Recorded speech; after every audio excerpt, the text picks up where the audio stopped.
की शुरुआत होती है वैस नाम के आदमी से, जो कहीं से ड्राइव करके अपने घर की ओर जा रहा था। लेकिन वो किसी वजह से डरा हुआ लग रहा था। वो बार बार अपनी पीछे की सीट पर रखी एक रेड कलर के बॉक्स को देख रहा था। शायद ये बॉक्स ही उसके डर की वजह है, लेकिन उसमें आखिर ऐसा है क्या जो वैस को इतना डरा रहा है। इसके बाद वो एक मोटल के साइड में रुकता है और अपनी गर्लफ्रेंड ब्रेंडा को फोन लगाता है, लेकिन तभी उसका फोन की बैटरी खत्म हो जाती है। अब इसके बाद वो वहाँ लगी एक चॉकलेट मशीन से कुछ चॉकलेट निकालने की कोशिश करता है, लेकिन वो ऐसा कर नहीं पा रहा था। इसलिए उसकी मदद करने के लिए वहाँ एक औरत आती है और उसे चॉकलेट निकाल कर दे देती है। पर जाते जाते वो उससे कहती है कि तुम्हें आराम की जरूरत है, क्योंकि तुम थके हुए लग रहे हो। और इसीलिए वैस उस रात उसी मोटल में गुजरता है। लेकिन आज वो बहुत ही ड्रिंक करता है और आग के पास खड़े होकर उस रेड बॉक्स को खोलता है, जिसमें कि बहुत सारी लड़कियों की फोटोज होते हैं। वो एक एक करके सारी फोटोज को जलाना शुरू कर देता है, लेकिन उनमें से एक फोटो को वो अपने पास रख लेता है। असल में वो पिक थी ब्रेंडा की, जिससे वो बेहद प्यार करता है और वो भी उससे उतना ही प्यार करती है। पर आखिर इतनी लड़कियों की फोटोज उसके पास क्या कर रही है? अब सुबह जब वो सोकर उठता है तो तब देखता है कि उसने अपनी पैंट तक जला दी है, क्योंकि रात में वो बहुत ज्यादा ही नशे में था। अब वो भागते हुए पास में एक पब्लिक टॉयलेट में जाता है फ्रेश होने के लिए, लेकिन तभी साइड वाले टॉयलेट से आवाज आती है कि तुम कैसा महसूस कर रहे हो? तो वैस कहता है कि हाँ, अब बेहतर है। इसके बाद वो उसे कुछ और सवाल करने लगता है, लेकिन यहाँ वैस को अजीब लगता है कि आखिर कैसे कोई आदमी किसी से टॉयलेट में रहकर उससे पर्सनल सवाल कर सकता है। इसलिए वो कुछ देर चुप हो जाता है, लेकिन तभी वो देखता है कि वहाँ पर टॉयलेट पेपर नहीं है। वो भागते हुए बाहर आता है, पर वहाँ भी कुछ नहीं था। तभी वो दूसरे टॉयलेट वाला आदमी उसके बारे में और पूछता है, तो वैस उसे अपना नाम बता देता है। जिसके बाद वो अपना हाथ पैर धोता है, लेकिन तभी वो दूसरा आदमी कहता है कि क्या तुम मेरा नाम नहीं जानना चाहोगे? वो हंसते हुए कहता है कि हाँ, क्यों नहीं, बताओ क्या नाम है तुम्हारा? वो आदमी बहुत ही अजीब वे में कहता है, मेरा नाम बुलवाने के लिए तुम्हें अपनी टांग को बाहर निकालना होगा और उसे पकड़कर मेरा नाम बोलना होगा, तब जाकर तुम उसे सही से बोल पाओगे। असल में उस आदमी का नाम था नोआ। अब नोआ उसे कुछ और बातें बताता है, जैसे कि तुम इस टॉयलेट के साइड में बनी पिक्चर्स को देख रहे हो। मैं कुछ इस तरह का देखता हूँ, क्योंकि मैं एक शैतान हूँ जो अच्छे काम भी करता है और बुरे भी। मैं यहाँ तुम्हारी यूनिवर्स को बचाने के लिए आया हूँ। अब उसकी ये बातें सुनकर वैस कहता है कि लगता है कि तुम किसी नाटक कंपनी में काम करते हो। तो नोवा इस बात से गुस्सा हो जाता है। वैस उसे चुप कराते हुए बोलता है कि क्या तुम मुझे पागल समझते हो? मैंने भले ही रात में ज्यादा पी ली थी, लेकिन इसका ये मतलब नहीं है कि तुम जो भी बोलोगे मैं सच मान लूंगा। अब ये बोलकर वो उस पर हंसना शुरू कर देता है, लेकिन नोवा उसे बताता है कि तुम अभी मुझ पर हंस रहे हो,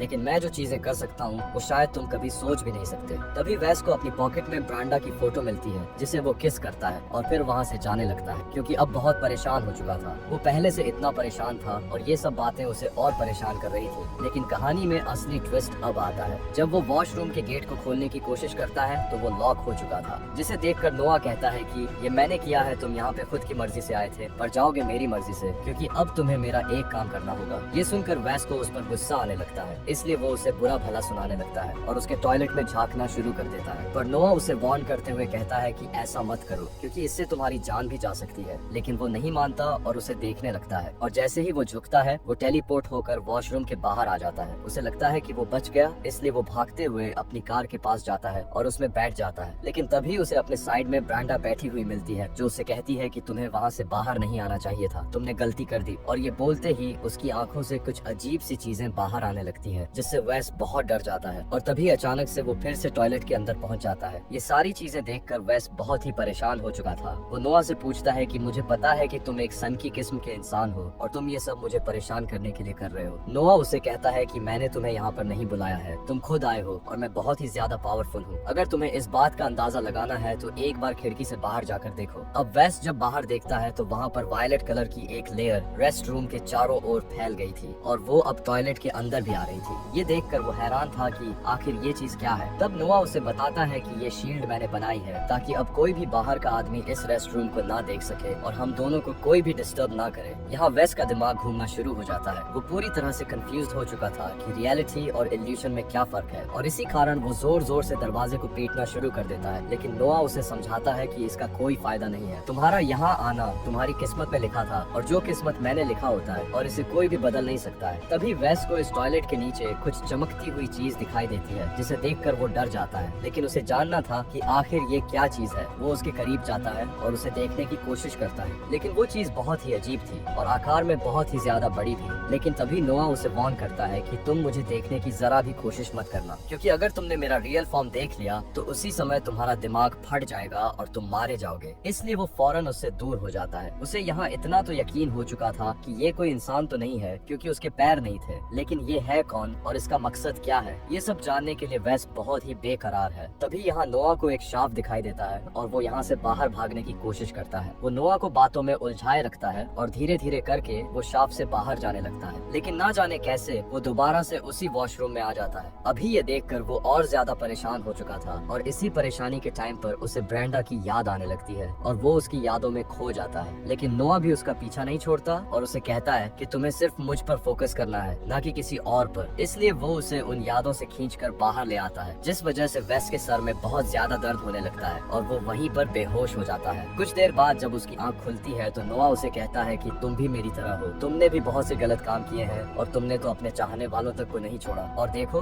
आज तुम्हारी क्या हालत हो गई है। अपने पास्ट के बारे में सुनकर वेस हैरान हो जाता है, क्योंकि उसके अलावा ये बातें किसी और को पता नहीं था। यहाँ नोआ अपनी बैक स्टोरी बताता है कि आखिर वो कैसे शैतान बना और आखिर वो यहाँ पर क्यों आया है। उसका कहना था कि जब ये यूनिवर्स नहीं बना था तब यहाँ पर एक गॉड थे जो बहुत ही अच्छे थे, लेकिन एक दिन उनके बेटे ने ही उन्हें बीच से काट दिया, जिससे उनकी मौत हो गई। लेकिन यहाँ पर एक अच्छी चीज हुई, उनके खून की बूंदों से एक और यूनिवर्स बनना शुरू हो गया, जिससे कि आज के समय की स्टार और मून बन गए। लेकिन एक दिन वो अपने बेटे से कहते हैं कि वो उसके घाव को भर दे ताकि वो फिर से जिंदा हो सके, लेकिन उनके बेटे ने उनसे वादा लिया कि वो जिंदा होने के बाद वो इस यूनिवर्स को खत्म नहीं करेंगे। वो उसकी बात मान जाते हैं, लेकिन यहाँ उनके मन में एक दुविधा थी, इसलिए उन्होंने एक दिन एक डेविल बनाया जो आधा गॉड था और आधा शैतान है, और आज वो तुम्हारे सामने है। पर नोआ को बनाने के बाद वो कमजोर हो गए, क्योंकि नोआ को अब इंसानियत से लगाव हो गया था। अब उसके अंदर का जो गॉड था वो धीरे धीरे करके बाहर आ रहा था और उसने नोआ को फिजिकल फॉर्म में देना शुरू कर दिया है, और अगर वो पूरी तरह से फिजिकल फॉर्म में आ गया तो उसे उनका ऑर्डर मानना होगा। यहाँ पर हमें उसकी बातों से ये मालूम पड़ता है कि नोआ को इसलिए बनाया गया था ताकि वो इंसानियत और इंसान को मिटा सके, लेकिन धीरे धीरे उसे इंसानियत से प्यार हो गया और अब वो नहीं चाहता कि वो फिजिकल फॉर्म में आए और लोगों को मारे। और अब यहाँ उसे फिजिकल फॉर्म में आने से सिर्फ एक आदमी रोक सकता है और वो है वेस। लेकिन इतनी देर में हम बाहर क्लार्क नाम के आदमी को देखते हैं, जो कि एक प्रॉपर्टी डीलर है। उसकी कार की आवाज वेस को सुनाई देती है, इसलिए वो फौरन जाकर गेट के पास चिल्लाना शुरू कर देता है। पर उस आदमी ने अपने कानों में हेडफोन लगा रखे थे, इसलिए उसे कुछ आवाज नहीं आती। पर कुछ देर बाद उसे टॉयलेट जाने का ख्याल आता है और तब तक नोआ ने उस शील को भी हटा दिया था, और इसलिए वो वॉशरूम को देख लेता है और गेट खोलते ही उसे वहाँ वेस बुरी हालत में दिखता है, जिसके बाद वो उसे पकड़ लेता है। लेकिन तभी गेट फिर से लॉक हो जाता है और बोलता है कि वेस ये काम सिर्फ तुम ही कर सकते हो, कोई और नहीं, इसलिए बेहतर है कि तुम अभी टॉयलेट में चले जाओ। उधर बाहर क्लार्क के सामने नोआ अपने असली रूप में आ जाता है और उसे देखते ही उसका दिमाग फट जाता है और उसके शरीर के दो हिस्से हो जाते हैं। उसका दिल सीधा आकर वेस के सामने गिरता है। ये सब देखकर वेस बहुत ही ज्यादा डर जाता है और अपनी जान बचाने के लिए बाहर जाता है। अब उसे खुद की मौत का डर सताने लगा था और इसीलिए वो एक बार फिर से दरवाजे को पीटना शुरू कर देता है। लेकिन इन सब चीजों से भी कोई फायदा नहीं होता। जैसे नोआ ने पहले उसे बता दिया था, ये काम सिर्फ वही कर सकता है और जब तक काम नहीं होता वो यहाँ से बाहर नहीं जा सकता, और इसीलिए वो बहुत ही हिम्मत करके उससे पूछता है कि आखिर मुझे करना क्या है। तो नोआ बताता है कि तुम्हें मुझे बलिदान देना होगा। नोआ उसे समझाता है कि तुम्हें अपने लिवर का आधा हिस्सा मुझे देना होगा, जो कि मेरे फिजिकल फॉर्म को होने से रोकेगा और ये एक रिचुअल की तरह काम करेगा। तुम्हारी सैक्रिफाइस की मदद से हम पूरी यूनिवर्स को बचा सकते हैं। लेकिन यहाँ वेस मना कर देता है, जो कि हर इंसान ही करेगा, क्योंकि इसमें उसकी जान भी जा सकती है। तो नोआ उससे कहता है कि सेल्फिश मत बनो, तुम्हें ये करना ही होगा। यहाँ पर वेस उसे अपने पेरेंट्स की स्टोरी बताने लगता है कि कैसे उसके डैड उसकी मॉम को मारा करते थे, जिस वजह से हमारी बहुत ही बेइज्जती होती थी, और मैं ऐसी दुनिया के लिए सैक्रिफाइस क्यों दूं जो कि खुद सेल्फिश है और उसे किसी दूसरे इंसान की परवाह नहीं है। ऐसे लोगों के लिए मैं क्यों बलिदान दूं? तो नोआ बताता है कि तुम्हें ये बलिदान देना ही होगा। इंसानों का लिवर दोबारा से जनरेट हो जाता है, इसलिए तुम मरोगे नहीं। लेकिन वो फिर भी मना कर देता है। तब नोआ उसे समझाता है कि तुम्हारे ना कहने से पूरी दुनिया खतरे में आ सकती है। मैं उस गॉड को ज्यादा देर रोक नहीं सकता जिन्होंने मुझे बनाया है। वो किसी भी समय यहाँ पर आ सकते हैं, लेकिन वेस को कुछ फर्क नहीं पड़ता। इसके बाद यहाँ वेस अपने पास्ट में चला जाता है, जहाँ वो अपनी मॉम को देखता है, जो उनकी डैड की वजह से खुद की जान दे रही है, और अपनी माँ को खोने के बाद से वो हर किसी से नफरत करने लगा था। बचपन से ही उसके अंदर एक शैतान पनप रहा था, जो कि बड़े होकर अपनी पीक पर आ गया। तभी वेस नोटिस करता है कि ब्रेंडा की जो फोटोज उसके पास थी वो ब्लर हो गई है, और इसीलिए वो उसे कहता है कि वो ये काम करने के लिए तैयार है, पर वो पहले एक बारी ब्रेंडा को देखना चाहता है। अब नोआ उसकी यादें दोबारा से रीस्टार्ट कर देता है और यहाँ हम दोनों को एक साथ बैठे हुए देखते हैं। पर तभी एक दिन हम वेस को किसी का खून करते हुए देख पाते हैं, और वो कोई और नहीं बल्कि ब्रेंडा थी, जिसने असल में वेस का वो रेड बॉक्स खोल लिया था, जिसमें उसे उन लड़कियों की फोटोज मिल गई थी, जिससे वो मारा पीटा करता था और फिर बाद में उनके टुकड़े करके खा जाया करता था। ये जानने के बाद वेस ने ब्रेंडा को भी मार दिया। यहाँ पर हमें पता चलता है कि कहानी की शुरुआत में जो सीन हमने देखा था वो वही सीन था जब वेस ब्रेंडा को मारकर वापस आ रहा था और इसीलिए वो इतना ज्यादा घबराया हुआ था। लेकिन यहाँ अब चीजें बदल गई हैं। अब धीरे धीरे समय पास आ रहा है। गॉड वॉल को तोड़ना शुरू कर देते हैं, जिसे नोआ वेस से कहता है कि तुम्हें जल्दी करना होगा, वो किसी भी समय यहाँ पर आ सकते हैं। लेकिन यहाँ वेस ने अपना आपा खो दिया था और वो अब उल्टा चीख चीख कर उन्हें बुलाना शुरू कर देता है, क्योंकि नोआ उसके दिमाग से उसकी सारी मेमोरीज को इरेज कर रहा था, जिसमें उसे बहुत पेन भी होता है। जिससे कुछ देर बाद उस जगह पर दीवारें पूरी तरह से टूट जाती हैं। लेकिन यहाँ इतने में वेस अपने लिवर को निकाल कर नोआ को दे देता है, जिससे कुछ देर बाद सब कुछ शांत हो जाता है। वो रेंगते हुए बाहर आता है तो यहाँ वो पहली बार नोआ को देख पाता है, जो किसी डेविल की तरह दिख रहा था। पर तभी सब कुछ ब्लैंक हो जाता है और अगली बार सब कुछ